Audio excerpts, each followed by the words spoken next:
progress in artificial intelligence just went a lot faster than pretty much anyone thought could happen.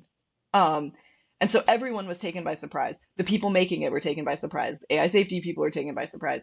Um, and there's just a lot of assumptions that we have to revisit now. So for one, the thing that made me quit my old job and start Pause AI US was that I saw polls about like asking about AI safety and like having a majority of US adults say things like, yes, like a pause sounds like a good idea. There should be regulation on AI. Like getting it and also having a very sensible response. Like, oh, this is going really fast. Like it seems like this isn't safe.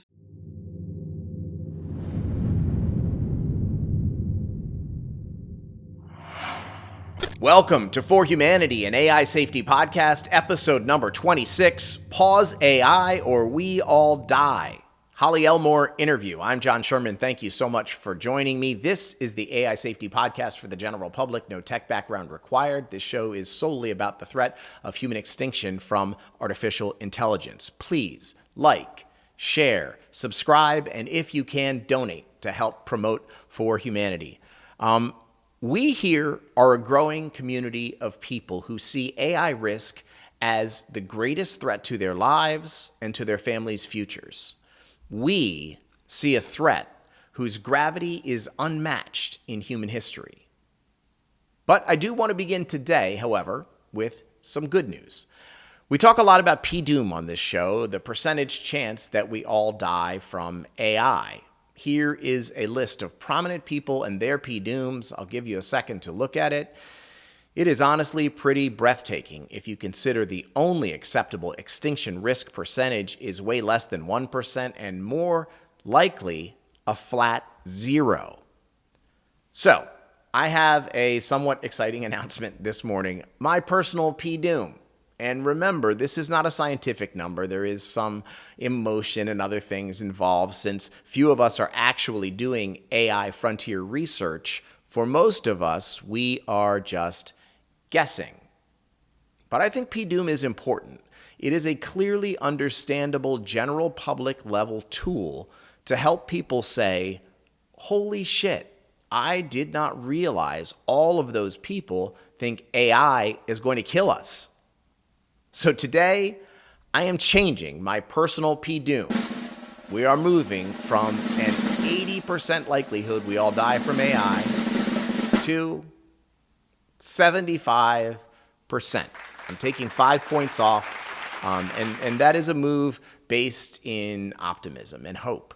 But why am I doing it? So it really has to do with an appearance AI safety icon Connor Leahy made recently on a podcast, plus what I keep reading about LLMs potentially reaching a natural temporary plateau. I think it is possible we are going to have a slowdown in AI development against the wishes of big AI simply because we don't have enough data and compute power to build their suicide machine as fast as they want to. If this happens, we may get an extra 1 to 5 or more years to convince people about the dangers of AI risk. Maybe the work we're doing here together on For Humanity, exploring AI risk, will spread. Maybe the world will wake up to the risks of AI and say no. So the second factor was Connor Leahy on the Exponential View podcast. He laid out one clear thing we need in our regulatory approach, and we've talked about it, but it's a hard compute cap, a limit to the amount of compute power that can be used by the biggest AI companies. I have struggled with exactly what we want the government to do, and there are lots of things, certainly, but this is a huge central part of it. We need laws that cap compute. It is that simple. We need a delay from a natural bottleneck and hard compute cap regulations. Here is the great Connor Leahy talking with Azir Azar. The fact is there are people with a lot of money and a lot of power who currently are building technology that they themselves believe could kill literally every person on Earth. I'm not saying that whether I believe this or not, but they themselves believe this, and they are doing it. And a lot of very serious scientists and very serious people believe that this is a fair assessment. This is a big deal. And this is a big conversation. Who is giving these people the right to do something like this if it affects literally everybody? Do you think that people around the globe have consented to this experiment being run on them, on their families? The answer is no, they have not consented to this happening to them. What is the moment? Is there a breaking point or a signal that we would need to see, that you would need to see, that would say we're teetering on the precipice? Or is this, in your view, like the frog that can't tell that the water's getting warmer? You could talk to your computer. That was not the case 4 years ago. If this was a sci-fi movie and you saw the protagonist suddenly see a thing he can talk to and it can explain quantum physics to them in Shakespearean English on command, and they're like, this is no progress, like 4 years, that's fine. Would you think, yeah, this person is well calibrated and reasonable, or does this look like a frog to you? Compute is physically manifested, right? It's manifested in energy consumption, in data centers, in chips, in supply chains. So it is something that is traceable and frankly interceptable. Is that the kind of thing that can be a sort of could start to become a helpful policy? Yeah, I absolutely think compute governments, compute regulation is the obvious way you get moratoria in a way that are sensible. And so maybe on the meta point here is like when I think about regulation and I think about coordination, I like to think about my kind of rule of thumb is how do you do great things in the world? Like how do you achieve humongous things in the world? And for me, you have to do two things to accomplish humongous things in the world. The first thing is do things that compound. And the second thing is don't die. If you do those two things, you can accomplish incredible things. So for me, stuff like compute caps, moratoria, et cetera, are on the don't die category. They buy us time to build things that compound, to build better institutions, to understand how difficult these problems are, to understand how to build academic knowledge, to build diplomatic capital between countries to work on these kind of problems, to build common knowledge, and so on. So where we stand right now, I think, is quite a healthy place because there's only a handful of companies that have the resources to buy the compute. There is all of the smaller firms are struggling to find the capital to even rent compute. And essentially the bulk of this is happening in the US because China can't get access to the very high end. So you've bought a couple of years of control there. And in a way, if what we're talking about is Google, Amazon, Facebook, Microsoft OpenAI, we're down to 4 or 5 entities that have, in a sense, reputations and care about the future. So that feels like it's a reasonably easy thing to implement, right? Because if we implement a compute cap, it's not as if Dr. Evil can find $1 trillion and buy all of the GPUs, right? We'd figure it out, right? The US government figured it out pretty quickly. Yeah. And it wouldn't even be able to find the engineers to work with him. So the compute cap seems like, actually, that does buy quite a bit of time. Yes. I think this is exactly correct. This is why I think, and this is also part of why I signed the moratorium letter, is that a lot of people say this is impossible to implement even if people were on board with it. I don't think this is true. I think this was a political problem. This was not an implementation problem. As you exactly said very correctly, the supply line on high-end semiconductors is extremely tight. There may be like one company using the tools from one other company with the designs from one third company, and there's 4 or 5 companies who can use the semiconductors properly, and they're all located in like Western law-abiding countries. If the US government told Microsoft, don't do X or we will sue you, they will comply. Like people, especially I feel like tech nerds sometimes have this like utopian or like badass view of like how people like the market, they don't care about the government. This is just not true. Like their lawyers tell them shut everything down and they will. Okay. Hey. So on to today's interview. If there are just 300 people on Earth working on the technical problem of AI safety, as many estimate, there are, I estimate, fewer than 100 people working on AI safety policy and advocacy full-time. It might be fewer than 50. It might even be half of that. In episode 14, we met Joep Mindertsma, who founded Pause AI in the Netherlands, and he is one of those heroes. Today, we're going to meet another. She is Holly Elmore, the founder of Pause AI US. Holly is one of the few heroes working all day, every day on AI risk. Here is my interview with Pause AI US founder, Holly Elmore. So I thought we could start out talking about this new AI safety governmental agency that has been started. And Paul Christiano being named the head of it, I thought was a really interesting and kind of big deal. And I'm just wondering what your thoughts were on that. I was very happy about it. You may know more about it than me. I feel like I know almost nothing about what this institute will be, except that Paul and a few other people were appointed. Yeah, that is all I know. And the one thing I do know, though, is that it's under the Commerce Department, which I find a little maybe unfortunate, maybe less than ideal. I feel like viewing these issues from a sort of chamber of commerce type footing puts you in a different place than if you're in a sort of national security threat perspective.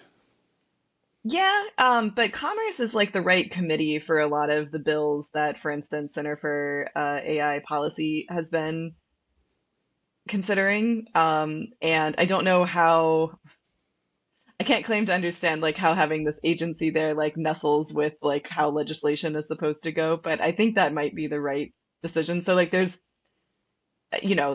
things evolve. Obviously, AI safety like doesn't really fit neatly into any box. As I discover every time I sign up for something new, they want me to put like an industry code or something, and there's just nothing that really works with AI safety advocacy. And so like you get these sort of weird fits, and there's like the legacy of those already. I think Commerce probably is the right decision for now. Okay. And then there's also a national security aspect angle to it, which there'll probably be eventually a separate, Sure, more separate governance within that. Right. Paul Christiano famously has a 50-50 PDUM. And so as I've just been talking about this new thing to people in my life who have been sort of like, arm's lengthing me, the whole AI safety conversation. It's like, oh, hey, this is kind of neat. This week they appointed a guy head of the first, US AI safety governmental organization. And by the way, he thinks there's a 50% chance that AI kills us all. And he's like a conservative in the AI safety community, like always. And he thinks it's going to take a longer time than, a lot of the other voices. So. Right. I mean, it's definitely a bold pick, I thought. Like they could have picked someone on a neutral team. They could have picked an accelerationist for this job, but they picked a guy who is like a legit AI safety guy. Is that your thought? Yeah, Paul's extremely legit. I'd say Paul's would be like the single most legit senior choice for this that on offer. Yeah. Yeah. Do you think obviously I don't know him. I don't know if you know him. Do you think he took it without reservation? Just it seems to me it must have been a job to convince him to take this thing. Although I'm not sure if it's gonna I'm not sure if it's gonna require him to move, which is like perhaps will be tough. Yeah, that was one of my first thoughts. Is he like a Valley guy? Well, he's lived here a long time. He likes this community a lot. And he likes, Paul is like he's like a math genius. That's like his earliest qualification, and he likes just getting to work on theory problems and stuff. I think it's a little bit reluctant, like getting into like a duty thing, like getting into policy stuff at all. So this is like a deeper step into that, but I think he's like satisfied that this is a very good opportunity and what should be happening. Yeah, I mean, obviously, about the most critical role on Earth for anyone to fill. It just seems, if he is moving to Washington and going to be going to like, meetings with lobbyists and all, the entire world of Washington sharks, that would seem like an unfamiliar place for someone from a sort of, AI safety research background, but a necessary person to be in that shark world, I feel like. I don't know how much he's going to be the one like dealing with the sharks, or if he just will like set research priorities. Yeah, I really don't know what they have in mind for this agency and how that's going to work. And it'll surely be more bureaucracy and networking and stuff than I think in Paul's previous jobs. But he was leading ARC, the Alignment Research Center, and that had sort of it was a stepping stone to this kind of role, I think for him. Also, if he had been an academic, he would have gotten into like having to do a lot of administration and sort of planning too. It's there's really nowhere to work in these jobs where you don't like inherit that kind of leadership if you keep going up the ladder. Yeah, how about this? I wish him all the best. I thought it was a bold choice and a really exciting moment, and I'm excited for it. So Holly, let's start out. So you are the founder of Pause AI US. Start me from the beginning. Tell me when you first became aware of AI risk, what you were doing, and how that sort of, changed the course of your life. So I first became aware of AI risk when I started grad school at Harvard. There was a very good EA group. That's when I got into effective altruism. That was where I first heard of it. Um, and I really instantly took to effective altruism. Like I was already a utilitarian. I was already an ethical vegan. Like there were so many things where I like totally fit. And the one thing that was like super weird and like I didn't quite get was AI safety. I like thought so wait, why are you like this seems and crucially, I never thought like, oh, this is crazy, this is not true. I just thought like this is what like do we really have to think about this? And like a part of me just rebelled and like didn't want to get into that. Even though a lot of implications of it I kind of already accepted. Like I accepted like a very demanding morality. I accepted I was totally into like giving more money to charity. It was totally into like figuring out how to to use our limited action points, the best we can to help others. And there were lots of weird ideas that was just already there, but like AI safety did strike me as out there. And over the years, I got more and more comfortable with it. And Like what I year had is more and this? more. When are we talking about? Starting out around when? So 2014. Okay. Yep. And then over like the next 10 years, I had a lot of discussions with people and I gradually, despite not working on AI safety myself, like it rose in my mind and I pretty much agreed with like what became the consensus in effective altruism that AI safety was like the top, the biggest cause because it was the biggest threat, um, could And kill do you a lot of remember, people. right? Do you remember anything of those sort of factors that led up to your The change of stats. heart? Is there any of them that stuck out as sort of big turning points? Like I didn't think this, then I heard this and the light went on. Um, well, there's just sort of a reluctance to, and I see this in a lot of other people, but I had this too. There's just sort of, and I remember feeling this about climate change as well, that like thinking like, but we can't like affect the whole earth or like we can't affect nature, right? Because like nature having sort of foundational myths that like there's like a context that's greater than us. And like we can't really like jump out of the story we're in and like affect that. Like that would it was just like a category thing, like not real like um so I haven't articulated this before. I feel a little bit tongue-tied, but there was a sense of like we can't. So one way I've heard this referred to is like that humanity doesn't have plot armor. And I think that was, so plot armor is like when you're like reading a story and you just know that this character can't die. Like nothing's going to affect them because for the plot to work, like they have to make it to the end. And I think Okay. it's a little bit that, like a sense of like, so it was both a sense of like, we can't just do something that like completely ends the story. Like that's beyond our ability. It was kind of like a weird humility thing. Like, oh, we can't possibly be that important. And I hear this a lot with Yeah. lots of like climate change. I hear it a lot. People are just sort of skeptical that like just really like burning stuff will like put stuff into the air and then it'll like change the climate. Like sure, like just feeling like this is all too big for us to affect. Like there's no way.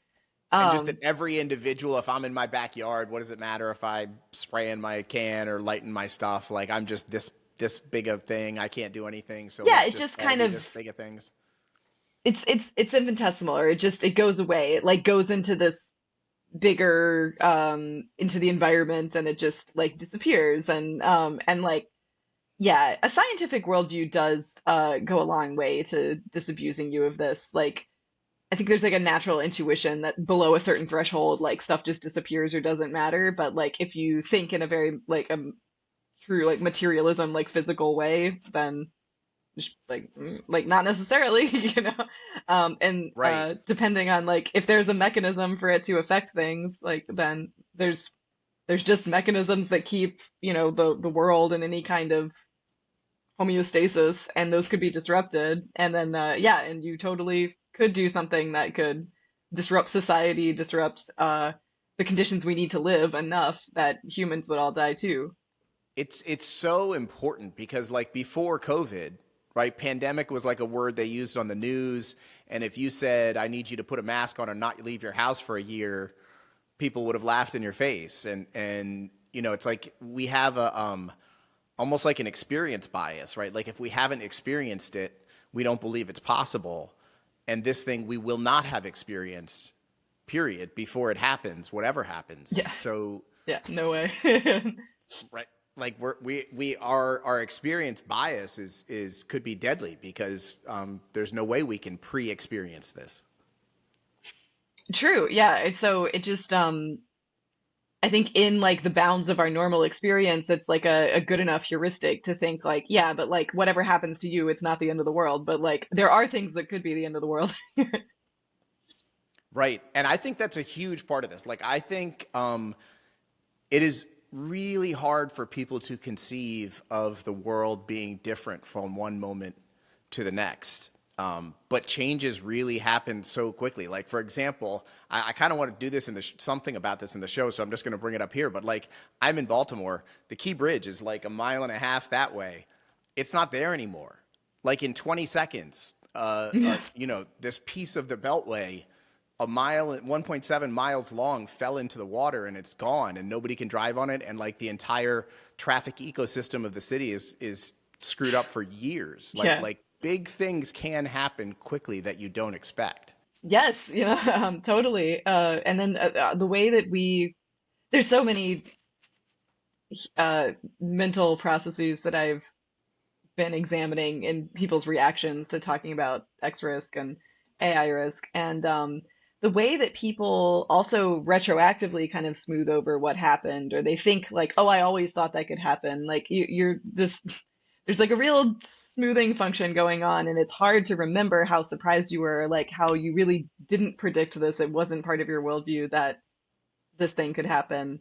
Like, yeah, people don't remember how much they balked at pandemics or like that, oh, that it had like general reactions of like what you're saying is that something really dramatic would happen and I just think it won't. And then when it does, like they kind of remember the thoughts they had about like, oh, maybe it's possible. Or I also think about this a lot with social change. So like I was a teenager in the US, you know, when during like marriage equality being like a really big issue. And I was around when it was like not obvious which way it was going to go, and when you could like actually like people made moral arguments and they believed them that like, you know, more it was important that marriage be only for heterosexual couples, and it just wasn't clear that, you know, the marriage equality side was going to win. Even calling it marriage equality is like kind of presumptuous, you know. Then it was gay marriage, and Yeah. and Right. but President people Obama now, was opposed. The Overton right. window shifted hugely. Yeah. And like I didn't believe for a second that he truly like had like qualms about gay marriage, but like like he had to say that and that was like normal. But then it went from like that, like Obama saying that and it's like kind of pandery, to like people being angry at Hillary Clinton for not being in favor of gay marriage in the 90s, like just in a couple of Right. years.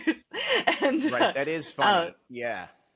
yeah, but everybody remembers too that they were in favor of it, which is interesting because I was around and I know that they were not. You know, and many adults in my life, you know, that I knew were not. People at my church, especially, like it was very controversial. I grew up Episcopalian, and there was a big moment when the Bishop Gene Robinson came out, and he was not made to leave his position or anything. And Yeah. and at my church, that was very divisive, and you know, a lot of people were like pretty upset about that. But now all of those people are just proud of the church for being ahead and like think that like, and they believe that they were on the side of, you know, the winning side of history the entire time. And yeah, there's just a huge bias to believe that things have always been basically the way they are now, and that you sort of, there's some like bounding function keeping it all in place.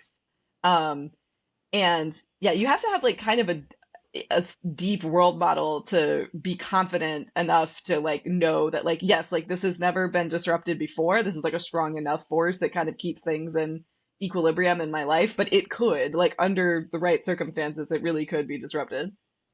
Right. And to me, like a core component of this whole AI risk question is that your imagination is not the limits of what is possible. So it's like, you know, a whole part of this thing is you have to be able to imagine what you cannot imagine. Imagine that there is a set of things that you cannot imagine that could affect you. And I think people have a really hard time making that leap. This is really important with artificial intelligence because the whole point of making it is to make something smarter than us that can do things that we can't. You know, if it was, there wouldn't be a purpose to making it if it wasn't to like expand our ability to do things. But what we're making is something that the part of us that is creative and has the imagination to come up with these options, we're trying to take that and make it better. And then it's going to know how to do a lot of things that we can't think of, you know, that we can't anticipate. And it's hard to make people see it in those terms, that like, so people ask me all the time for like, oh, well, what's going to happen? Like, how is it going to do it? And then like, and Of they course. want like Right. specific predictions, you know, so that they can know like if what I'm saying is happening or not.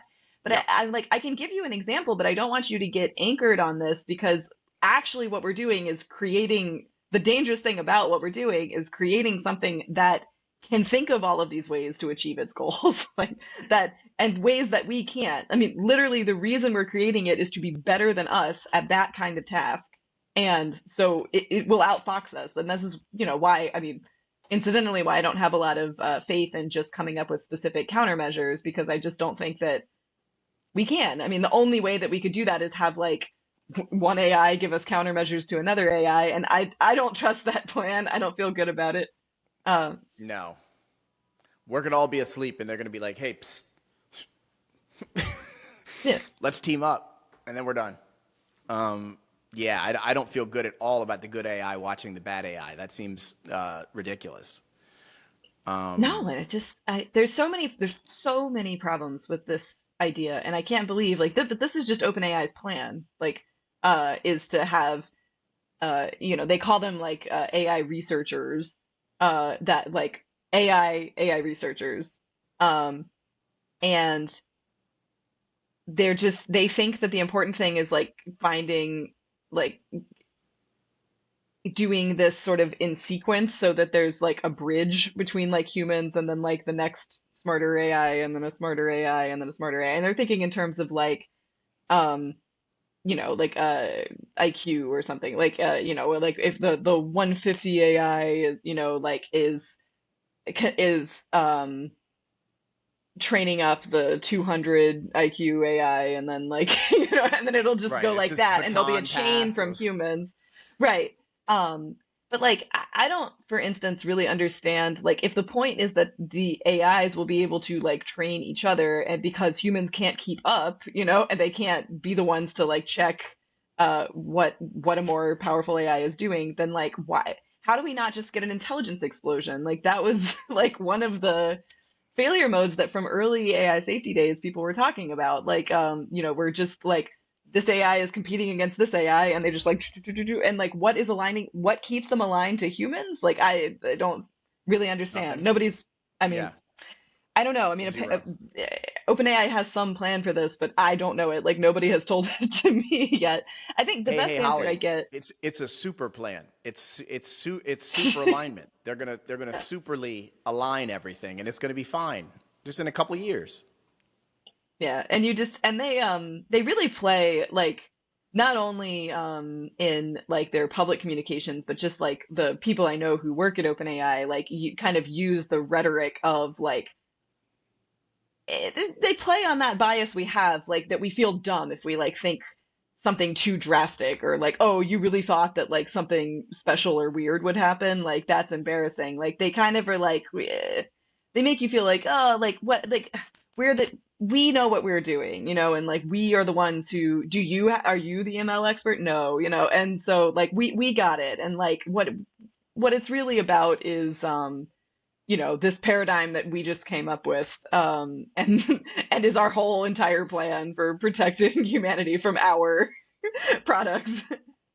Yeah. Okay, this is great. I want to talk about this because I'm out here on the East Coast. I've never met anybody who works at OpenAI. I've never been around the people that are actually doing this work, but I am fascinated by these humans that go to the office every day knowing that the boss says there's a very good chance the work you're doing today is going to kill you, your family, and all your neighbors. And they wake up and come back again the next day for more. So tell me about this personality type. I've been hearing that like it's sort of self-selecting a little bit. Like the people who work at OpenAI are not really that concerned about AI risk because that's how, they don't hire people that are that concerned about AI risk, and people don't apply that are that concerned about AI risk. What is the persona of the OpenAI or, Anthropic, wherever they are? What is the mindset of that worker who is not only literally writing code that is going to write themselves out of a job, but they're writing code that could get themselves, their family, and everyone they know killed? Tell me about these people. Well, so I know less about the people who strictly work on capabilities, but OpenAI, was founded as a safety org. That's why it was founded as a nonprofit. It was founded to, I mean, their focus was on like like giving everyone the benefits of AI, kind of like an equity thing. It wasn't exactly on X risk, but all the people involved were concerned about X risk as well. And so like a lot of the early employees, like pretty much all had these values as far as I know. So I don't know. I'm not like deeply like embedded in OpenAI and what's going on there. It's possible their technical staff like always like didn't really care or like didn't even believe in AGI, because that was really common with a lot of these companies.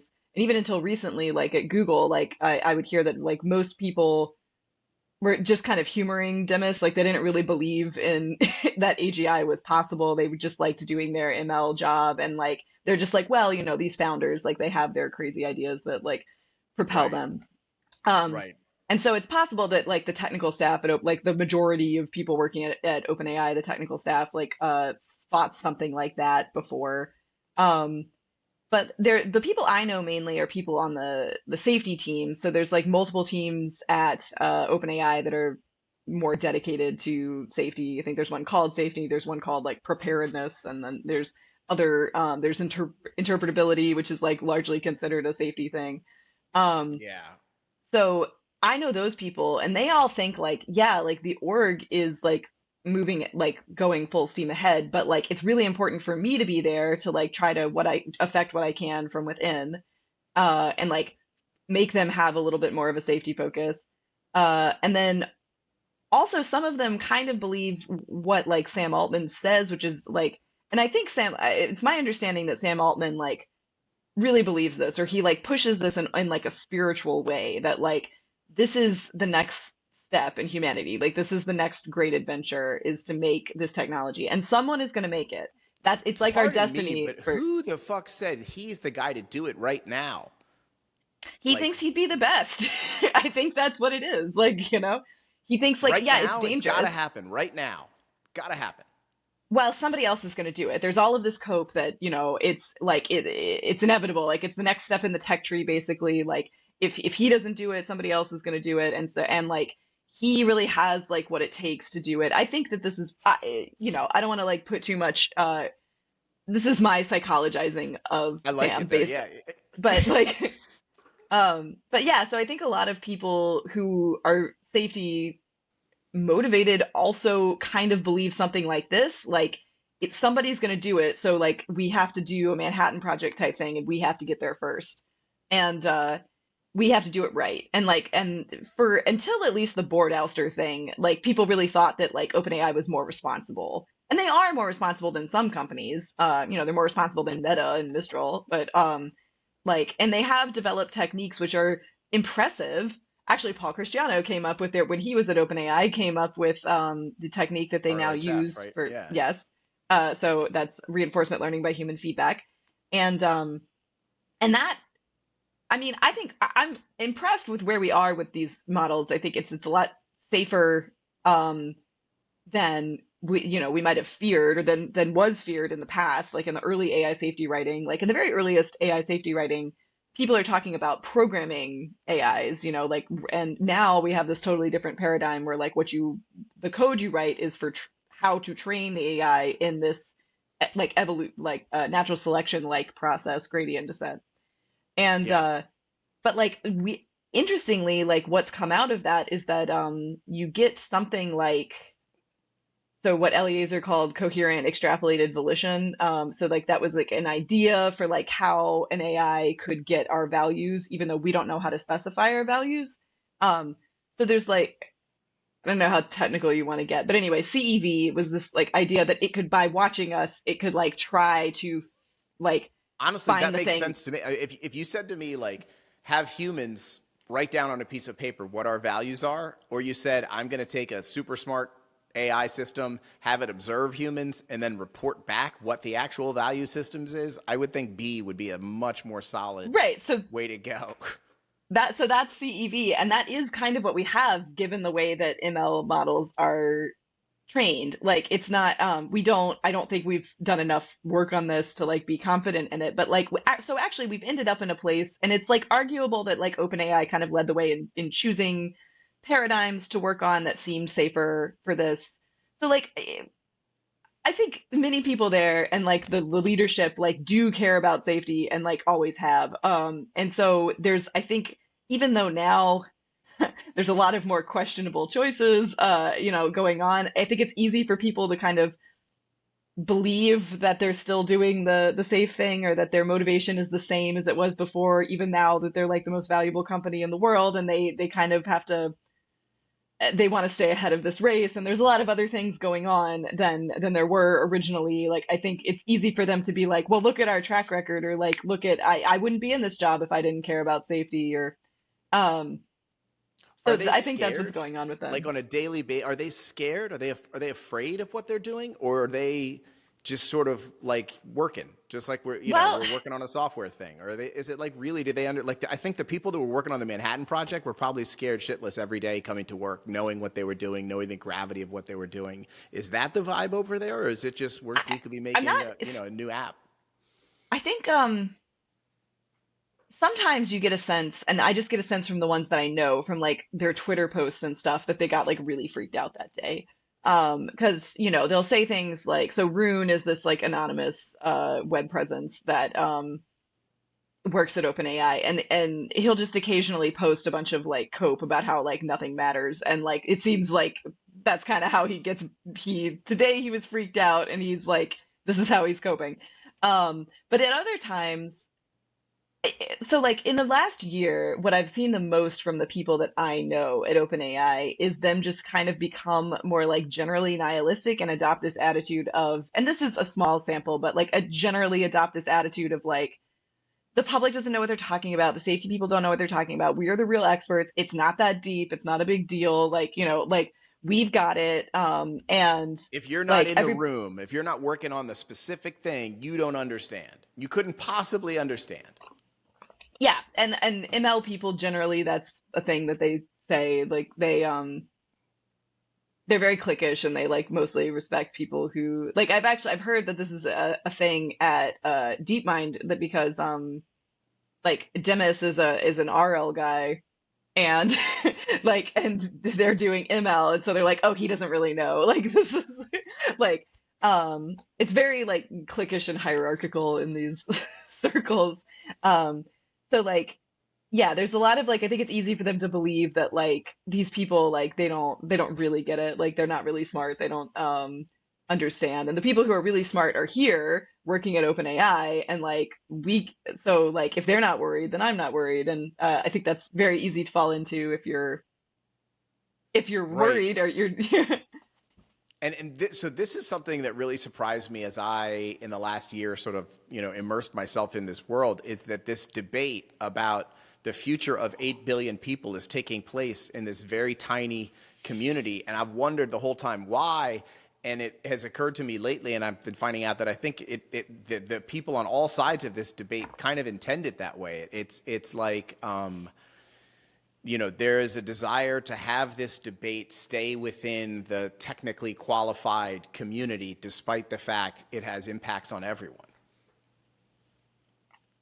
Well, so one reason that it got like this is that it was just very difficult to talk about this issue before people had seen stuff like ChatGPT. Like ChatGPT was a very big turning point, because a lot of people could use it, and they could like, and they knew that it violated their understanding of what a machine could do. Because a lot of times with technological breakthroughs, like not a lot of people have a deep enough model of like what they expected in it to interpret what the breakthrough is. So like so for instance with DALL-E 2, when the OpenAI's image generator came out with its second version, and they were really good. Like the DALL-E 1 had like some things that still made it obvious that they were AI generated, like much more obvious. And there were a lot of articles about like, oh, will this replace illustrators? And a lot of people's response was like, well, didn't Photoshop do this before? Like they didn't know how Photoshop worked, and they thought it was something like you just asked it, you gave it a prompt, and it gave you an image. They didn't realize like how different it is, and you had to like mechanistically know how to do each step in Photoshop. And so like with a lot of breakthroughs, like they don't they don't know enough about how it works to know when they see the update, like what does that mean? Like how fundamental is that? But they did know that like you couldn't just talk seamlessly to a computer and it answers like whatever question you give it, before. And so like that was a pretty big like update for everyone. But like before that, it was very difficult to talk to general audiences about AGI, because a lot of them would just straight up believe it was impossible, and they would think you were like really stupid for, like what do you think, we're in sci-fi fantasy? And Right. so the AI safety community that like I'm, in the Bay where I live, like that community did try to do a lot more like blog posts and like reaching out to people, but it just sounded like a bizarre conspiracy theory to a lot of people, and Yeah. like they just came away thinking like you just don't get anywhere. And in fact, it'll like hinder your ability to get further with like other kinds of like interventions, because if people think that you're crazy. Right. We So it painted as became a very wacko. secretive. Yeah. Yeah. So, but Wow. I also think that suited a lot of people. Like there, so like the history of, so like a very, I'd say like the biggest portion of the AI safety community comes through Eliezer Yudkowsky and his writings about it. And he started as a singularity guy. Like what he wanted to do was bring about the singularity. Total futurist, like totally excited about AI. But then he realized there would be this problem. And so what he had started, the Singularity Institute, he turned into the Machine Intelligence Research Institute, MIRI, which is still around and like a big OG AI safety organization. Yep. Um, but their focus was on alignment. So their focus was on, well, how do we still make AGI, but just make it so that we have a good singularity instead of like a horrible apocalypse. Um, and so the focus was still very technical. It wasn't on like, what does humanity do about this issue? It was like, can we develop, the technology so that it goes well? And to be fair, at that time, it seemed like the actual, that level of artificial intelligence was so far in the future that like it didn't seem like there very much point in like engaging a bunch of people and like what would your opinion be about this future technology, but like Right. you could focus So on, hypothetical, so out there. but you could solve like what are they, so like Miri's original goals were all to do with like agent foundations and like game theory and stuff like that. So we could maybe solve decision theory. We could maybe do this foundational work that is, what then later the safe AI is Yeah. built on. And that's not something where, yeah, there not only was it very difficult to engage the public on those topics, like, just like these theoretical math that they do, but it just seemed like there's not much point. But then things have changed so much, like so much has happened with the AI safety community. First of all, it became like a community. Like there's a whole community based around like a whole community where people like, they meet their spouses, they like raise their families, they like within this framework of we work on AI safety. And That's nice. so I mean, I didn't yeah, know it's that. That sounds cool. cool. And it is outside of, it wasn't, this topic like didn't break through like in academia, like it's too outside the mainstream, or it was, for that. And so like it's not in there are academics, there's people like Nick Bostrom who's at Oxford, and like there's lots of people who work on this who are like philosophy professors, but it's not like it's its own little community, and it's kind of alternative, and like that became kind of insular. Like it means, so there are people who felt kind of, yeah, marginalized. Like, they couldn't, if they go and try to talk about this to other people, they would just be talking about the very basic things and like trying to like close that gap the entire time. Like they couldn't make any real progress, like philosophically or technically on the actual work if they had to be constantly justifying it to everyone around them. And so it became like quite insular. Um, and yeah, and then Okay. some people kind of like it that way. They're not ready for that to change as other things have changed. Um, Right. and And a what is lot. your perspective on that about like where it needs to go now? You're the founder of Pause AI US and obviously trying to create big change. What are your thoughts about how we make big change? Well, so I just think like a lot of those assumptions I just laid out have changed a lot. So for one thing, like progress in artificial intelligence just went a lot faster than pretty much anyone thought could happen. Um, and so everyone was taken by surprise. The people making it were taken by surprise. AI safety people were taken by surprise. Um, and there's just a lot of assumptions that we have to revisit now. So for one, the thing that made me quit my old job and start Pause AI US was that I saw polls about like asking about AI safety and like having a majority of US adults say things like, yes, like a pause sounds like a good idea. There should be regulation on AI. Like getting it and also having a very sensible response. Like, oh, this is going really fast. Like it seems like this isn't safe because one thing that was kind of implicit in like we don't really talk to the public about this is like they wouldn't get it and they'd be big idiots and they wouldn't like know what to do and they just make it worse. Getting having a political discussion like between all the sides just makes like people stupid. So like a lot of the rationalist community is very tied up in AI safety. Eliezer also wrote the foundational text of rationalism, which is called the sequences.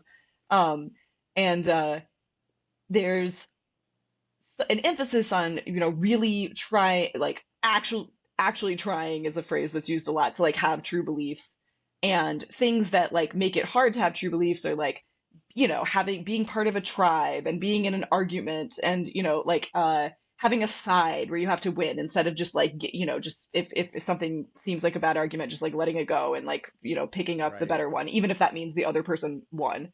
um Right. so it's seen as like a corrupting environment to be like in the mix at a big public discussion because it's a lot harder to just speak to like think rationally and like be sane in those environments. And so there's reluctance to bring the issue of AI safety into that environment. I just feel that what has changed here is that like they actually have clearly from polls they have like pretty good intuitions, and I think like you can talk to the public in a way that is educational and like sure, yeah, you get people who like weirdly immediately are like, well, this is my side and I'll die here, and like you get like irrational discourse, but I think on the whole like you can just educate people, and you can a big goal of mine is to push the Overton window about what is already the public is pretty much there on like the safe thing to do when you don't know where you're going and what could happen is to wait and like and try to Right. figure that out. So like a lot of their it seems to me like a lot of this sort of like rationalist effective altruist footing is in the purity of the case, and it's like as long as the case is pure we've won even if we've lost, but that gets us all Um, killed. so Right, well, it's not very utilitarian, yeah, to put it that way, but so there's like the tension here is between like naive utilitarianism. The people are afraid of making short-sighted calls that are not right because it seems like that's the best, like that's what maximizes utility, but they're not really thinking. But like people's ability to make those calls is so weak. Like they're not really able to think about how does this carry forward into the future. Is this just convenient for me? When actually it's better to have a rule, like the right utilitarian thing is to have a rule that I stick to. So like Eliezer would call this deontological side constraints. So like, a deontological side constraint against violence, like very useful. Like, okay, you're a utilitarian, you understand that like it's really only like the effects of your actions that matter, the consequences.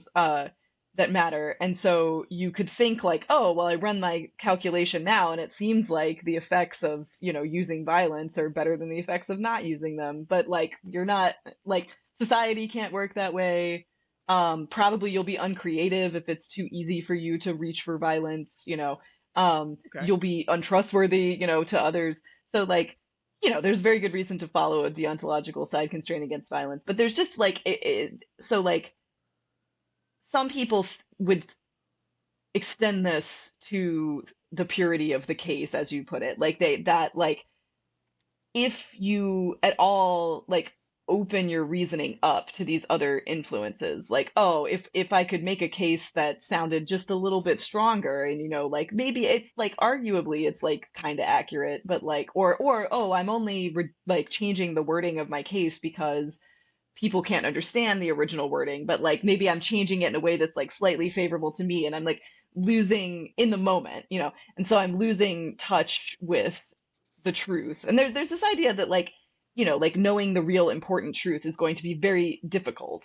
And people feel this way about AI safety in part because it was very difficult to have to like they Right. felt very alienated, but having this view and just like following their premises where they led, even though they feel like if they had just given in to what like everyone around them like thought was normal or something, that they would have just not been able to withstand the pressure of like having this like separate different worldview, even though they really thought it was true.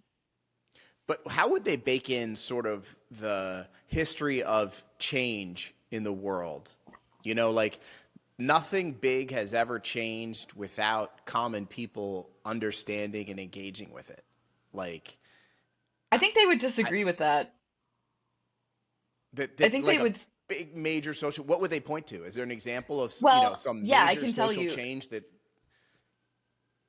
So yeah, I think that the way that they see the world is more like a tech libertarian, very common in the Bay, way of seeing the world. Kind of like, your standard economist will like often think this way. That really the history of the world is about technological innovation. And we like attribute a lot to social movements and stuff, but like honestly, what really changes is the technology. And then like the social movement is kind of like able to, so like for instance, like did uh second wave feminism really just like through the force of argument like make its point, or was birth control invented and like and then like now a lot of that stuff is more possible. um Would they so hitch a technological, so to like the civil rights movement, is there some technology that they would say was actually at the root of it, not the, you know, individuals deciding at their own sacrifice to imperil themselves for a cause they believed in? I don't think they would. Yeah, I can't say on that one, but they Or, might in in India, general. Gandhi got millions of people to sit in the streets. Was there some technology that caused that to happen? That you know, Yeah, I don't think most of them would say that like no social change ever happens that way, but they're definitely like geared toward the technological changes and like believing that like that. They also think that like so there you get a lot of glory for stuff like a social movement where there's like a human face on it, but like the things that really change the world the most are the technological changes. Like, do you know who Norman Borlaug is? So he I saved bet he more invented something people, cool, though. than Gandhi. Like, but he developed a new strain of wheat that could like that where there was less loss. Um, there was a lot of talk about like we're going to run out of. I mean, there's every so often talk about like we're not going to be able to make enough food for the world, and like through like just breeding a better strain of wheat.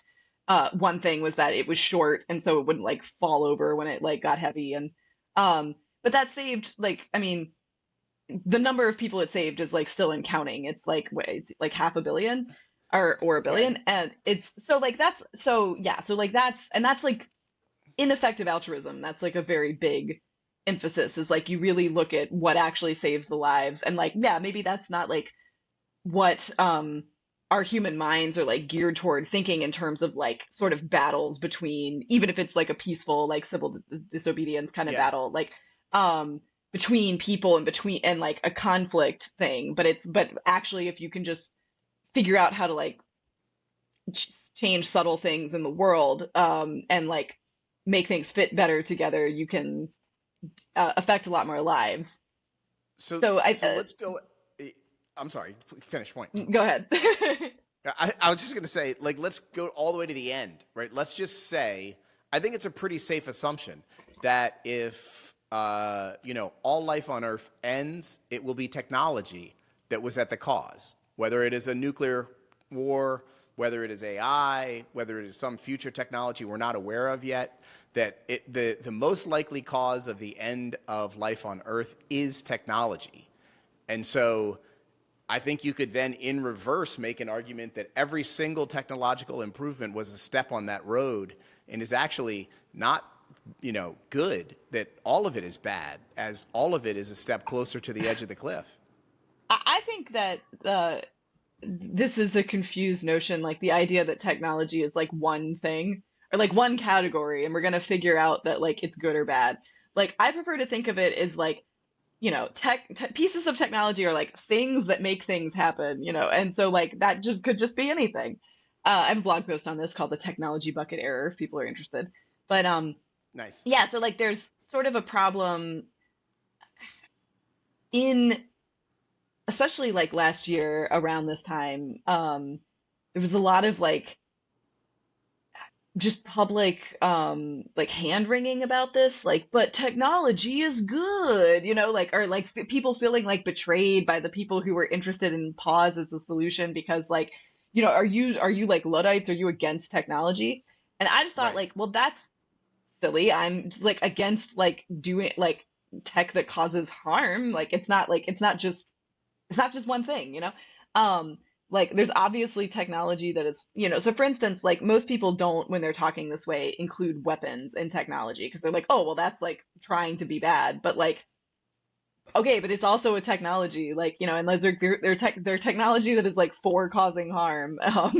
And like, Yeah. but like there's a view that's like, oh, like yeah, technology, like we can just put our faith in progress because we make, even if there are problems with like new technologies, we just like innovate our way around that. And as long as so if we just put more and more input into progress, like it all evens out. And then, and even like, that's a very common view in AI safety. They just think that you get to a point with catastrophic risks where it's not going to be just a blip while you like are figuring out like the negative effects of a new technology. Like it's going to, like the blip could kill everyone and like there's no recovering from that. Um so this is like a difference between me and, for instance, Eliezer. Like I think there's a lot of stuff in like the Less Wrong. So Less Wrong is the rationalist forum.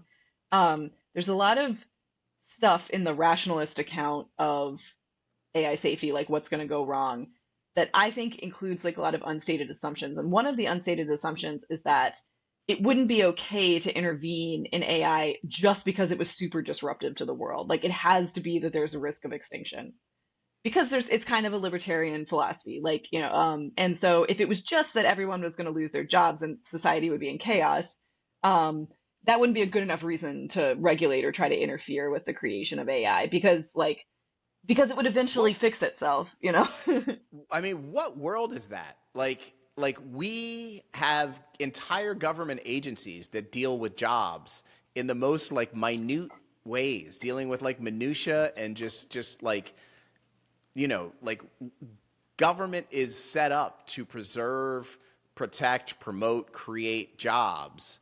And this idea that we're just going to shuffle out 80% of the workforce and get to a better day seems pretty nutty. Like it seems way nuttier than saying we're all going to be paperclips in some ways.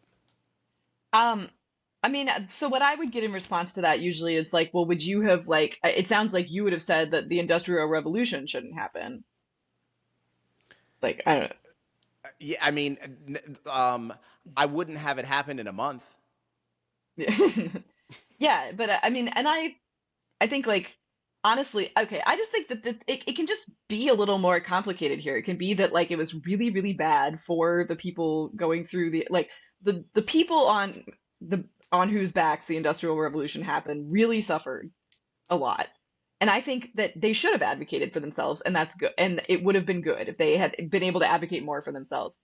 Um, but also, like, it did bring benefits for future generations. But like, all of this complicated stuff can be true. With AI, I really do think the risk of like there being no future generations to enjoy it is serious.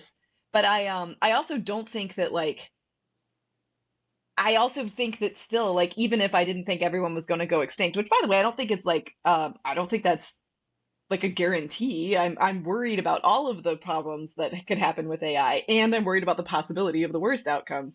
And I think pause is like the logical solution to when you have a spread of, it's hard to even come up with specific countermeasures because so many things could happen as a result of, whatever activity you're Yeah. contemplating.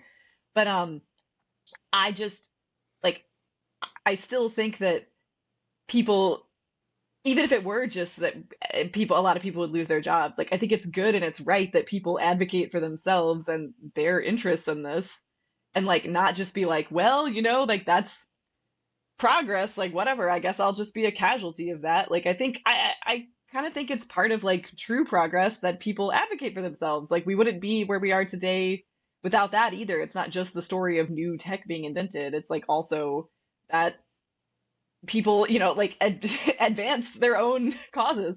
Um, Yeah. Yeah. Let me ask you this. So this is something that I own my own business and I do video production and obviously there's a whole lot of innovation coming to the video production industry from AI. And so while, everybody knows me on here as hosting this podcast and advocating strongly for AI safety, I'm also in my day job pushing to use AI as much as possible so that we can be on the train and not run over by it. And so I'm actually working on sort of like a positioning statement for the company that talks a lot about AI risk. And it's sort of like in the time of AI, two principles will guide us. One, we understand we have to use it and 99% of AI is safe and we're going to use the safe AI that's out there. And two, we're going to oppose frontier AI capabilities development and advocate vocally against it. I am sure there are a lot of people when they consider AI safety, AI risk, they're sort of like, shit, I need to be learning this stuff. I need to be using this stuff. If I am about AI safety, does that mean I'm just conceding all the cool stuff, my job, everything else? I have to be in either safety or use? And what I am trying to explore myself and talk to people about is a third way, which is, use the safe, oppose the dangerous. yeah, it's like you don't have to view AI as just one solid category that's like either bad or not. Now there's the thing I find like the more compelling is like I want to be allies with people who are who their issue is copyright and they think that it was not okay for the model to be trained on Yep. their work, the work of artists, and then for you to use it and like if people use it, then that is like dignifying that. Um, that's the only thing I find Okay, truly so you like, think if someone takes the position that they agree with New York Times that in that lawsuit that they were mhm. robbed of all their stuff, that then you should not use it. That's Well, those people often think you shouldn't use it, or they'll be pretty yeah. upset if you use it, or they'll be upset if you use it and otherwise you might have like paid a graphic designer or something. Um, so like that is, I think that makes sense. And I would like to support those people advocating for themselves. Um, but yeah, I use all these tools. They're not the ones that I think are going to in the world. I don't think that my use of it doesn't contribute to that.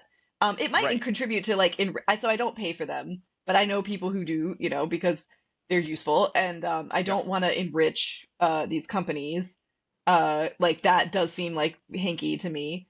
Um, but yeah, it's about I wouldn't tell And somebody else like that it's wrong. Like I do think that they call it AI veganism, like to just refuse to use AI, like could have some boycotts do have some effect, you know, and it has like a social effect too that you're unwilling to do it. It kind of forces people around you not to use it in certain cases. It makes them think about it in a different way. Um, I'm not saying that people like shouldn't do that, but yeah, I that's don't interesting. think And it's how at about all this? like Go ahead. I don't think it's at all like contradictory of being concerned about the worst harms to society to use the current releases, like the worst harms that could occur to society, to use current releases. I don't think that you're not like complicit in creating the Right. dangerous stuff. Right, that's my point. And like I think that if we could get like regular people, business owners, common people just to be of the mindset that you can be in both camps. You know what I mean? That you can that there is a more nuanced position where you can use what's available but also oppose what is being developed and coming. I don't know. For me, that is the place that seems to make sense. Like it makes sense in my heart. It makes sense in my mind that because I feel like there's this lie that is put out there by the acceleration community that is the AI safety people are going to run to the woods and be Luddites, and all we want to do is stop. And so it's either like get in Mark Andreessen's Mars-bound space jet, or go to the woods and bang on trees with sticks. And Yeah, like what's funny that's is a like lie. Like the AI safety community is like mostly software engineers. It's like the same composition as like I probably more employed people, frankly, than in like EAC or something, but like people who have jobs like at tech companies and stuff. Like we know about these, we understand these risks because we generally have some degree of background in tech. But right. yeah, and It, like and I was going to say, it speaks to me of like how weak their argument is. You'll find climate change deniers talking about how people who are worried about climate change want to end jet travel or ban cheeseburgers. It's these like caricature level, just cartoons that they have to make of the opposing side. And so the cartoon they make of our side is we are just like basically Flintstones running towards the woods and demanding to stop all technology at all times. And that is the total lie. Like, why can't they have the real debate, which is just about the pace? Where the only debate is how fast we go. Like, let's talk about the real, but they want to talk about just fake shit, I feel like. yeah. Well, I don't know. I don't like take like EAC very seriously. Like I don't consider them like our real opponents or like I think of our battle as like legislative, but it's like and basically the public is more on our side and like these people, there's like a few famous people who are kind of in on it, but like that I just mostly ignore them. Um Yeah. and I think that's best for like Pause AI's mission. Um but Don't even engage with the accelerationists. Just let well, them yeah, because say their they've stuff. got a whole they've got a vibe thing that's important to them, which is like, to feel somebody recently said something to me which stuck, and they said they used to be in that like kind of accelerationist like set. They didn't call themselves that yet at this time, but like and he was like Adderall is essential to that mindset. Like it's like a very particular thing. It's like stimulants and like not being like having like either like a job that you just like sit at your desk and code all day and like the internet is like your only friend, or like having no job and like really looking for meaning in some place and like and it's very much about maintaining that aesthetic, like is my understanding of. And again, like I like block most EX and I have like Yeah. as little exposure to them as I can manage, but like my sense is that it's a lot about maintaining, like having a community where they can like be bask in a certain vibe, and it's not really, and the opposite of that vibe is the thing that you're like person does not embrace technology, like and it's just not true. Like nobody they're arguing with really is that true. Like most of these people are also in and like maybe even like more successful and established like tech Intact. Like, careers. yeah. Yeah. Yeah, they're going to be running to the woods with their like, U-Haul filled with computers. Like what it makes no damn Yeah, sense. people who don't know anything about tech or who fear tech like don't have sophisticated like takes on it, and so like they don't, they're not afraid of particular developments in AI training, but like um yeah, Yeah. I mean that's like it's neither here nor there because honestly I don't think that you need a credential like that to care about, something that threatens you, and I want to the goal of Pause AI is to open this up to and like demonstrate to people that like you don't have to be an expert in this to be like it's too much risk, or if it's actually as risky as Right. experts are saying, that's too much and I don't approve. Like that is not only your right as like a voter, that's like your duty as a citizen to express that. So yeah, like Absolutely. everybody, you don't have to have a tech background to like have an opinion, but it just is funny to like see the argument about like in favor of pause or in favor of slowing down, like framed that way. Like you're just not brave, essentially, or like you're not able Yeah. to like take risks that embrace the possibility of failure. And I think like, I don't know, like same people like they like Steve Jobs, and Steve Jobs was in some ways very meticulous and careful, and like I would identify like Pause AI more with that. Like, oh, this whole line of research we're actually not ready for. Like, let's work on Yeah. something else. Like, um, Yeah. it's like the refusal to just say like fuck it, you know, we just got to keep going. Like, that's the thing that I think like feels like too much of a wet blanket to them, and like that's kind of like the energy that they're like trying to identify. And I think like, I mean, yeah, I just think this is how it is. Like sometimes, like this is part of making tech that works. You know, is that you have Yeah. to not just charge ahead with whatever design you have, like regardless of whether it's going to be successful or not. You know, like so. Yeah. Yeah, it's like if this whole thing was a war movie, the EAX would be like the guy who's really mouthy in the foxhole who like in the 20 minutes into the movie stands up and gets killed, you know? Yeah, Just cuz because you he's got to like, be brave. Like, what are you, yeah, cowards? he's Like, you so know. brave. He just, he's the first one over the hill. Poof. Yeah. Okay. So let's talk about that. Let's talk about the founding of Pause AI. So 2014, you're aware of this stuff.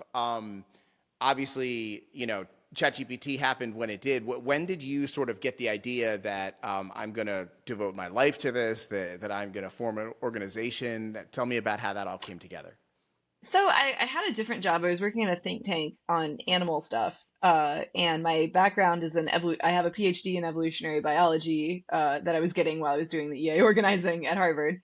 And I worked at this think tank for 3 years, and kind of drawing more from my degree. And I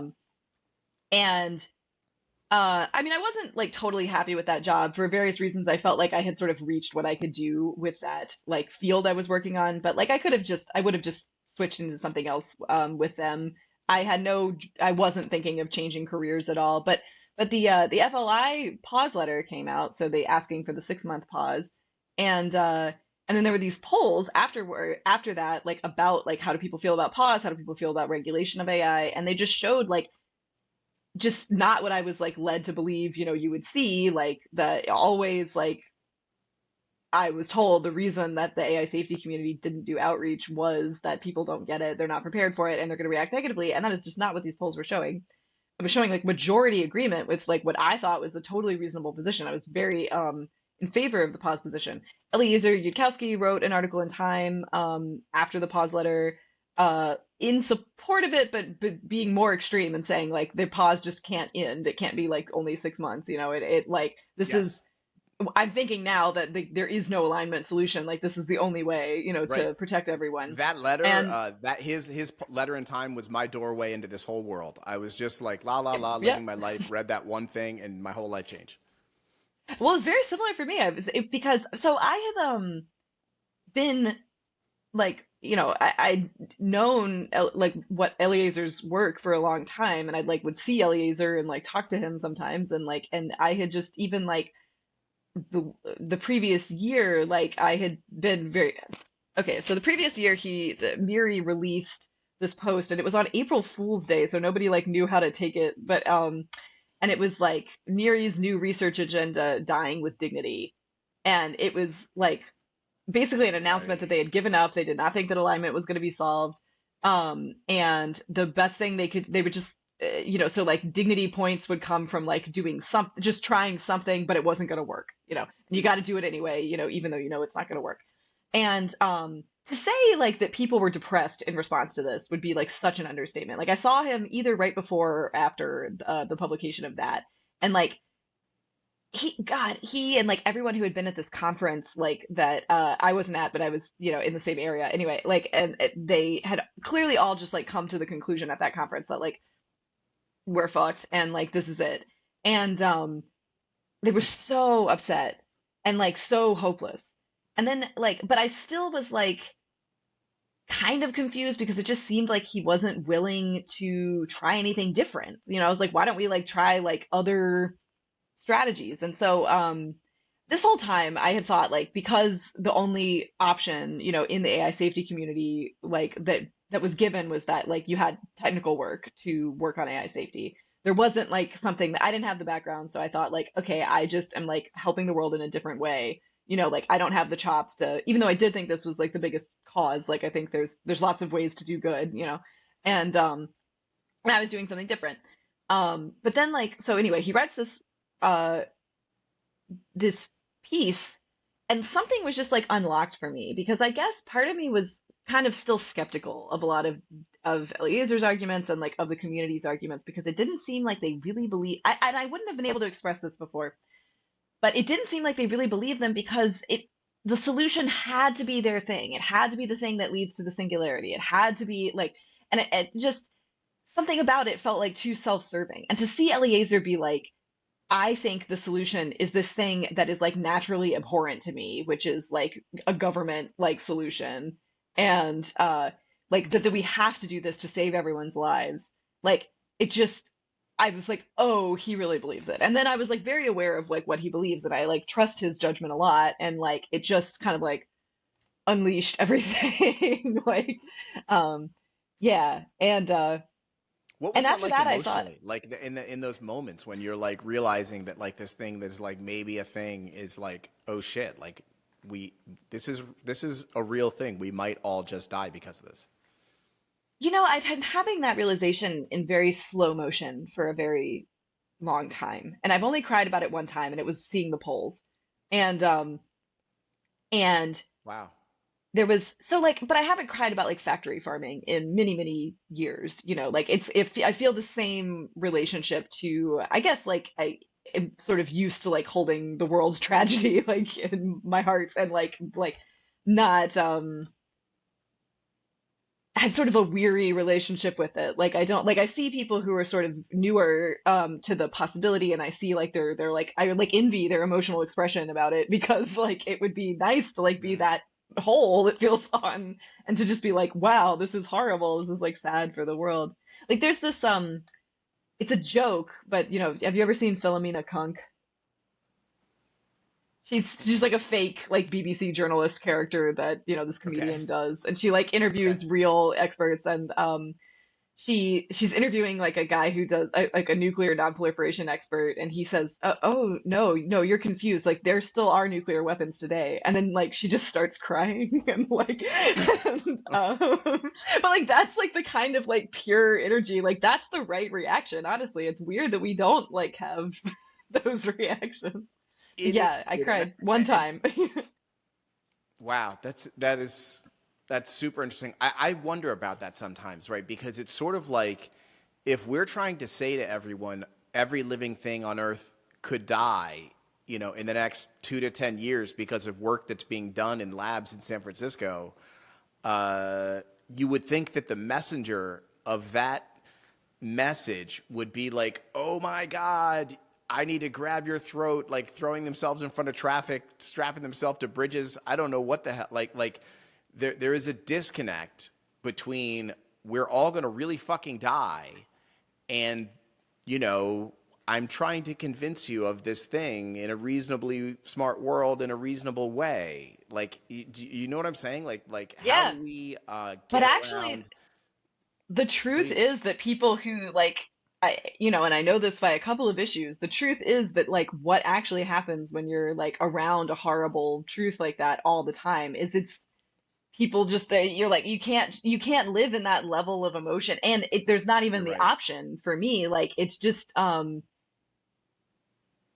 it's something else has to change like something else about sort of the world you're trying to still the like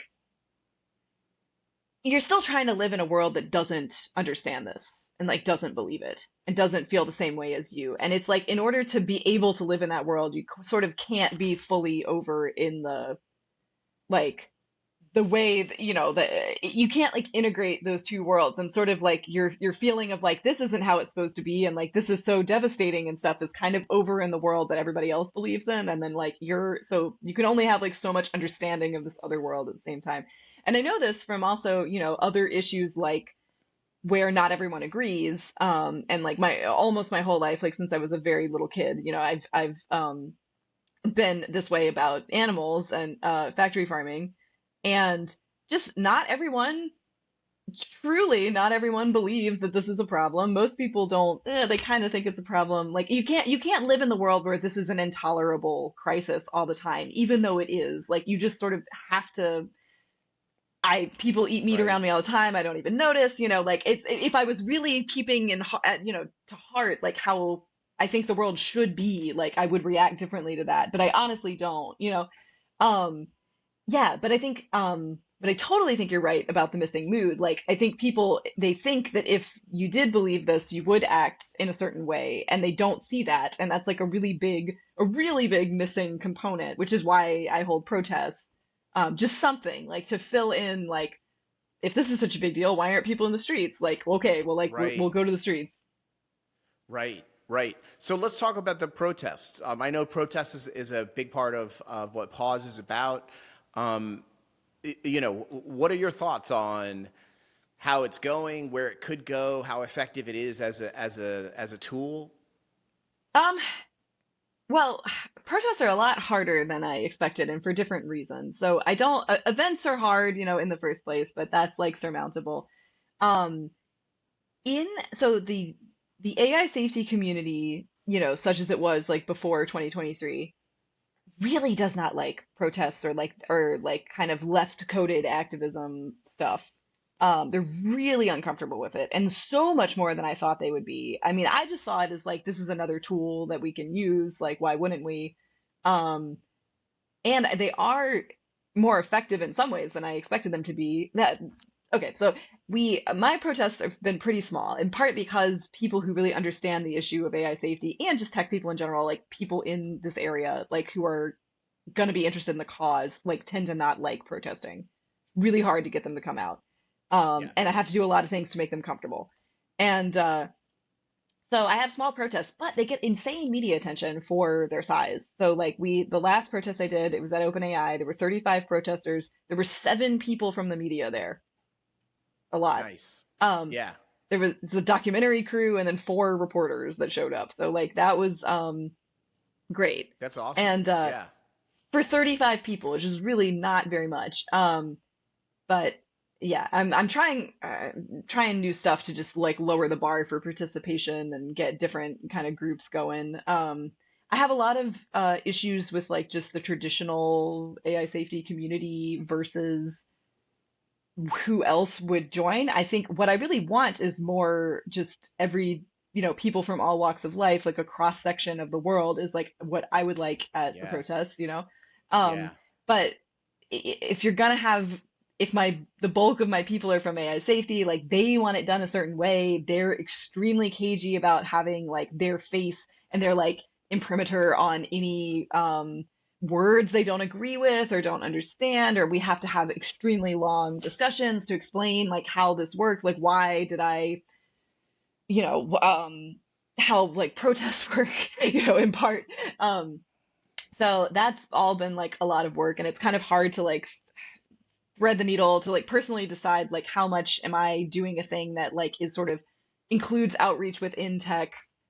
I do have like a big foot there, so it seems like maybe I should be doing that, or Pause AI, at least in San Francisco, should be trying to like be an outreach arm also to tech, versus just being like going over their heads, just totally like everyone else like come and please like let these tech people know that they can't like control your destiny, that you have power.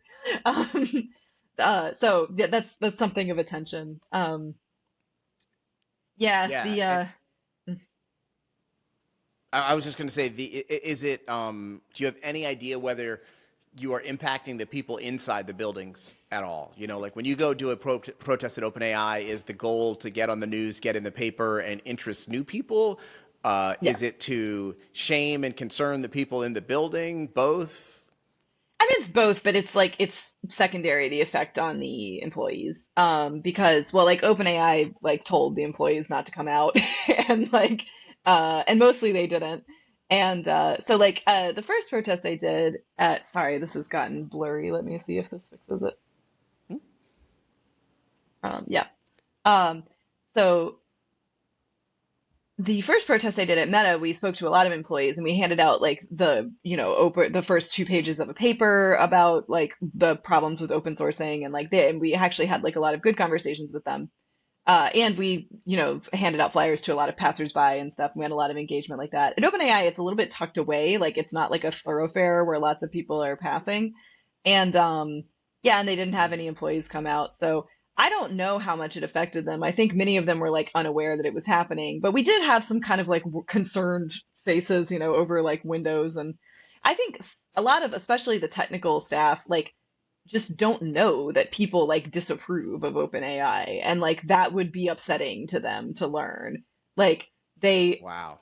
it would upset them to like a lot tech people in general are like extremely non-confrontational, Yeah. and that's one reason that protests are seen as like not okay. It's like because I've passed like huge larger protests than I throw, like just to get to like the door of my building sometimes, and like I just felt like, if I agree or don't agree, it's just fine. They're just like here having a protest. But I think like tech people don't like know how to sort of deal with that. And so it's seen as like this very big aggressive move. And like, I think just the knowledge that people are protesting, even if we're not so big that like they can hear us, or that we're like in their face necessarily, like is like has some effect on Right. the people in the building. But my real goal with those protests is to tell a clear story. Like protesters don't like what's happening at this place. That's just a very clear soundbite. The protesters, their name is Pause AI. They want to pause AI. Like if you get nothing other than that, you've like got enough of the story. Um, that's why we hold them at the tech. They just get a lot more attention if we do it at tech buildings versus like having it. So we had one in a park where we like just we handed out a lot of flyers and we had a lot of discussion with people passing by, but like it wasn't of media interest, and I suspect that was because it wasn't at an actual like industry building. Um, Right. that story is so clear. Like protesters have problem with what OpenAI is doing. Is like and what I want the real audience for that is the public. I'm trying to attract media so that like the public, and there's just this general sense of like, oh, there are starting to be protests. Like people don't approve of what OpenAI is doing. Yeah. Have you had any misgivings at all about the name? And I'll just tell you this. I've actually sort of personally come around the horn on this. Like a month and a half ago, I was like, Pause AI, I love the mark of it. Just the pause Mhm. button mark is so clean and nice from a branding perspective. I just love it. It communicates in 2 lines, everything pretty much. But then it's also like, shit, is pause enough? Are we really saying stop? Are we, is pause AI? Should it be pause frontier AI? Obviously, in branding, the fewer words and characters you have, the better you're doing. So, I don't know that there's anything that is the perfect name. And actually, I've sort of come all the way around to being like, maybe with everything that's involved, just simply pause AI. As you're saying, if you hear those 2 words, you understand what it's about. I'm sort of to the point where I think it might be the best name. Where are you at on the I name? I don't think any name is perfect. But yeah, I mean that's why I continued to go with it.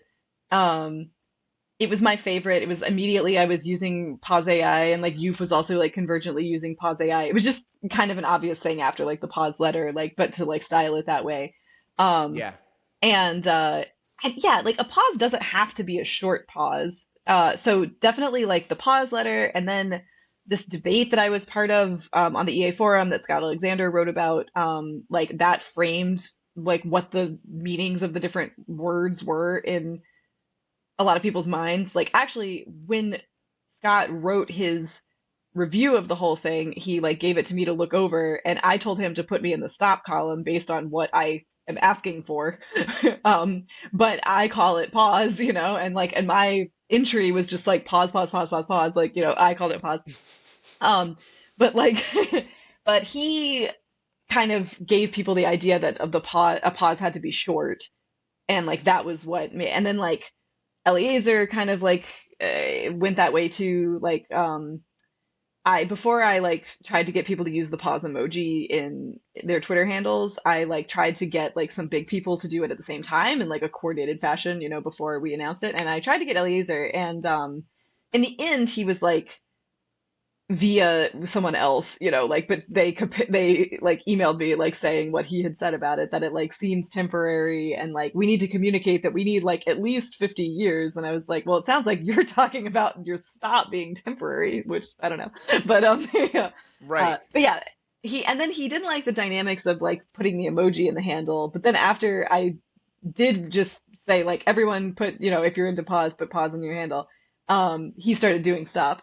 And so, but stop is not as good of an icon, and that's pretty decisive. Like stop is just a rectangle, like it could be a Right. square, it could mean anything, and a pause Holly, is true very confession. clear. I have a stop on the For Humanity Twitter, and I'm going to switch it to the pause. I'm gonna go to the. I think you're right. Nice. I think I like pause, and we just say indefinite pause, and I like to just pepper that in as. But I also like pause for the idea that it's not, it's not forever, because I do think like if we can, we could find out during a pause that there's no way to make this safe, and then maybe the focus of our future efforts is just on making sure no one makes it, and that would be Yep. maybe more accurately called a stop.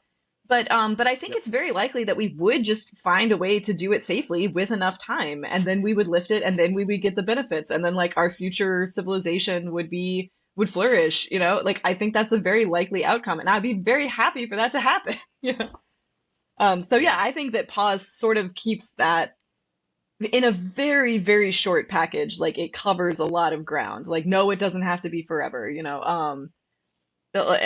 we it could be indefinite. It could be as long as it needs to be. I also like, I like to emphasize that we don't know if there's a safe way to make this. Like maybe the answer is there isn't, and then pausing or stopping forever is the only way to do it. But yeah, I'm happy with pause. I feel like the biggest misconceptions people have are based on somebody else like having a specific definition, like talking about pausing AI and meaning something very specific, like 6 months, or like Scott made up all these terms, which caused me a lot of problems, like surgical pause. Everybody wanted to do a surgical pause, Oh which yeah. was, sorry, stupid. It's just stupid. It Right. sounds like a good idea if you're like very technocratic or something, where like, but it's dumb. It's just a not robust pause. It sounds like the ludicrous idea that the AI companies all push, which is that they're going to get right to the edge, see the Yeah. edge, know that they're right at that point, and then be like, "Hey, everybody, stop!"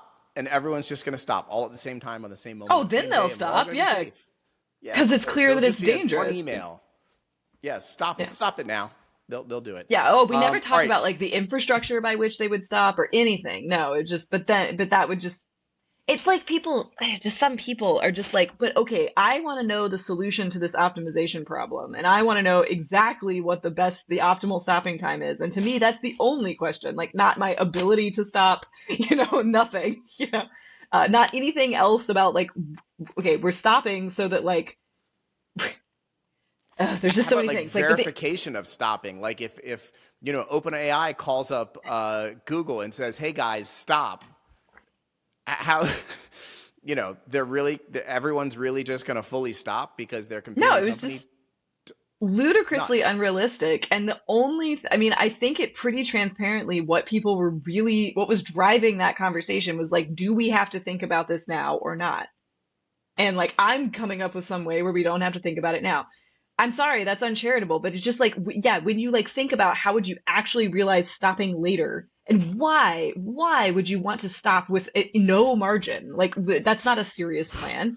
That's not a Like serious the plan. plan is to stop with zero margin. Like that's what you're telling me. That's why we can't stop now. So because it like it made it's just so unrealistic, and it's just so not the way you would think about it if you were actually considering that as a plan of action, that I just think like, yeah, like people prefer to talk about it in this like fantasy way that like this is a reason that we actually don't have to like stop the party now, or like think about this hard problem of how we would stop Right. now. It's just so outrageous. So, hey, I'm going to circle it all the way back to the top of the conversation.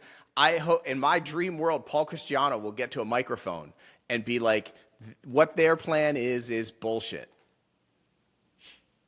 This plan of getting to the edge and everybody stopping is bullshit. I doubt he will too, but that would be amazing. All right, so I try to keep these, interviews around 90 minutes or less. So we have about 5 minutes here left. Let's end on something hopeful, Holly. Tell me, give me 1 or 2 or 3 reasons to be hopeful.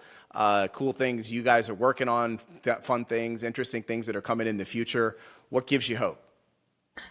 The thing that actually gives me the most hope is just having conversations with like passersby at a protest or just like a totally new person, like new to the issue as far as I know, like my dental hygienist the other day, who they say they actually give like a fairly educated take, like they know things from the news that are like good and like true things about the issue, and they just have a sensible view, and they just like I don't feel like there was just this I love that. Yeah. Yes. Can I tell you really? So similar story. The woman who cuts my hairs, it's like a hardcore Baltimore lady, been here for a long time. And I brought it up to her and she was like, yeah, isn't it weird that the people who make it are warning us that it could be dangerous? And I was like, it was like 6 words from, a hairstylist. I was like, wow, like maybe people do get it. Part of me, like, I'm very hopeful that people get it, and I think that's great. But part of me, too, thinks, like, I get mad at, like, everybody acting like you had to be, like, some kind of genius to understand that, like, powerful technology could be dangerous. Like, no, you don't. Like, this is not something that the public cannot grasp. Like, it just, yeah, so like, and they can. I think they get it. And I think that kind of your first response to this issue of just like, why do we have to make it, like, is right here. Like, there's this irrational need that a lot of people have, the people who know the most about AI, to create AI, and they're not just weighing costs and benefits. They really want to see this thing made, and they want that to be the answer. And then they also convince themselves that like the issue of safety is like far more like abstruse and complicated than it really is. Like I'm hopeful that so that's another thing that gives me hope like over the course of like years is just realizing that like one reason that I cried when I saw those polls is that like I had always felt like it was so weird and wrong that I felt like it was like culty to believe this, even though it seemed right to me. Like I was like, it seemed like there's this risk, like I can't eliminate that there's this risk, like it seems right to me to be concerned about this. Like I can't see why there's something wrong with it, but it was like it felt culty, like it first, and then seeing that other people like, oh, this is real. Other people can see this, It's not true that nobody else is like smart enough or like open enough to understand this. Like we can just in an open and like democratic way, like discuss this. Like that relief of just not being alone with it, and of just like the basic competence of people. Maybe we'll still mess it up, and maybe we'll have, maybe we will all die from this because we don't get it together. But just like not being alone in it anymore, even though I do, my work is hard. I have a lot of issues, emotional issues. Like doing the work, it's difficult to think about the end of the world a lot. It's difficult to like argue with people, but like I don't feel alone in it in a way that I used to. And like that, I just have so much more energy like to do it. And I like have such a more confident base, just like knowing that like we're not just trying to like protect the world on behalf of people who like don't even want it and like don't believe that this is a problem. Like they're like participants in it. And I like, that's what I want Pause AI to be, is just this invitation to participate in like protecting yourself, protecting the world from what could happen if from some reckless decisions. Awesome. So my last question is, say a viewer is out there and they say, my God, this is amazing. Yes, Holly, I'm on board. What can I do? Where do you point people? Well, we have a website, pauseai.info, and we also have a Discord, which if you could put the Discord link in the show notes, anybody can join that Discord. And there's some volunteering that you can just like hop on right away. Some things, if you like hang around the site and, ask to get added into a certain role or hang out on the Discord, we can get you involved. I always need help with protests. I need local people in the Bay, but we also need a lot of remote help, stuff that can be done just fully remotely. And we're getting more and more infrastructure for coordinating volunteers every day. I think for a while we had like more volunteers than like we had ability to, like give to organize, but we're rapidly improving on that. So yeah, you can really jump right in and get involved through our Discord if you Awesome. want. Yeah, And then there's also abs- Twitter and yeah. I was just gonna say the Discord is awesome. Like it's like a video call with 15, 20 people, 10 people. right. There's And there's an action meeting you can join every week that anybody can join to discuss actions. There's just like a projects tab where you can a channel where there are like different projects where people ask for different kinds of volunteer labor, and you can get involved in that right away. You can also there's like an emotional support channel if you want to talk about like implications of realizing this danger, like living with this danger, that sort of thing. There's a lot of good stuff there, and you can definitely find me there. I'm a little bit slow on the Discord because I'm just a little too old for it, and I'm but new to it too. I don't know how to use the thing. I constantly am like snowed by what's going on in the Discord. And then you can find me on Twitter. My personal account is at IlexUlmus, which is ILEX_ULMUS. And then I also run the at PauseAIUS Twitter account. Awesome. Holly, thank you so much for doing the work you do. Thank you so much for all of the personal sacrifice and commitment you have, come up with for this cause. I'm really appreciative. Thanks. Thank you for your involvement as well. It's been very excited to see. Yeah, I mean, everybody's got to do everything they can. We have no time to lose. So, I'm just about everybody taking whatever skills they have and putting them towards the cause and seeing where. Or don't have, as it may be. I, never organized protests before, but it's just better than nobody doing them. Yeah, no, that's absolutely right. Just bring yourself, and the Pause AI community will find things that you can do to be helpful. It is at a very cool place where it's a cool thing to be able to join at this phase. Like it really is the ground floor. We're still figuring it all out, and yeah. Yeah, it's been so cool for me. Even in like the couple of months I've been coming to the action meeting on Thursdays, there have been people who are in the meeting who are now like moving their lives and their jobs and committing themselves full time to this work. Who just came to the Discord, and it's really cool to just sort of watch it all come to life. I just hope it moves as quickly as possible. Me too. I mean, I hope we do it. Yeah. Hey, honestly, this stuff is so wild. Sometimes all you can do is just laugh. That is fine. That is human. So every week we end the show with a celebration of life, something that makes us thrilled to be alive. And it makes all this heavy doom stuff just a little bit easier to bear for the moment. For this week's celebration of life, we're going to look to last week's guest, Dr. Emil Torres. Here is a favorite song of Dr. Torres. This is Where to Begin from My Morning Jacket, live in concert from 2012.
Round and round and round Just when I looked, I hadn't even began to feel the effect. A cold, dark fever on me brain. That feeling taking over like a holy roller coaster to the grave.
Okay, my friends, that is all for this week.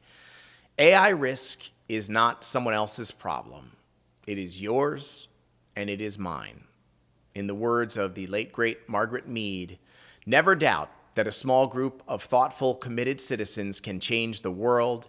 Indeed, it is the only thing that ever has. For Humanity, I'm John Sherman. I will see you right back here next week.